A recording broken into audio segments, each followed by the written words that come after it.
Welcome to the Daily Review. This is Razak, Senior Trading Strategist here at CMTrading, and today is October 9th, 2024, and today is Wednesday morning. So looking at the highlights of the day, the commodities almost across the board sell off. But first, looking at today's major economic events. So at 8 p.m. South African time, out of the United States, we have an FOMC Meeting Minutes. That's a follow-up to the last interest rate decision. Now, looking at the market, starting out with the Forex symbols, the US dollar continues to strengthen. And as we shift over to the indices, the Dow Jones and the NASDAQ get a bit of a bounce. And looking at commodities, gold, oil, and natural gas all sell off, all for different reasons. And next, looking at stocks, NVIDIA rebounds back to its record high levels. And lastly, look at cryptocurrencies, Bitcoin remains unchanged.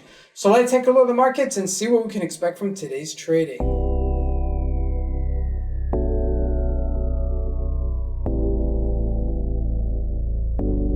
So here we go. First with the Euro USD. Now, it's not a big deal. Again, it's just hitting its supportish level. Didn't breach it yet, but it looks like it's going to breach it, and this is why it's really important. Now, looking at the GBP USD, finally played catch up and showing some weakness as this retraced as well. Now, looking at the Australian dollar and the Canadian dollar, very important. They're both showing some tremendous weakness, and that's really important because they're on major thresholds, both of them. The Canadian dollar even breaching that threshold and making it to highs. Now, it could go back to that 137 level. I think it's going to expose itself here and kind of just taper off. So just keep that in mind as we're looking at here at the Canadian dollar. Very important share, but it was a great trade. Over 200 pips over just 5 days of trading. Unbelievable, really.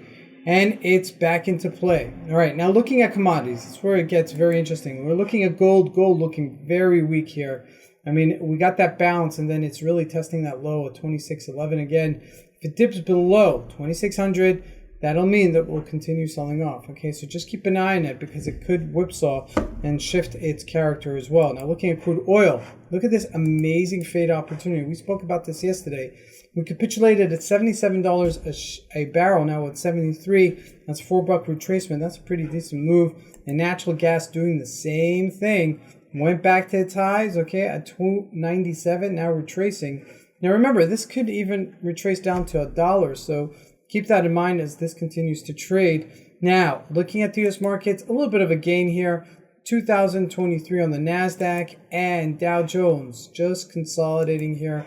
It's really not doing much. However, the stocks specific, okay? We mentioned that NVIDIA really made itself back to its high of 130-ish level. Its all-time record highs is 133. So it's just on its highs almost, but made a big recovery after that earning report. And everybody thought it was going to break lower. Sure enough, used $99 as a supportish level. And we took it off from there. Now, looking at the stocks, it kind of whipsaw. I mean, yes, did they bounce? Microsoft did bounce finally after hitting that snag. Okay, just about $400, close to that 407-ish level. Okay, the other stocks, JP Morgan, also a little bit of a, but they're trading in a range. That's the point. They're not really trending. Besides NVIDIA, which brought us back to our highs. Tesla also retracing and having that issue at that resistance-ish level. This is where it gets really important because ultimately, you want to see it break through, but if it's not going to break through, that's a really hard place for it to be. I mean, this is the best chart that I could show you of it.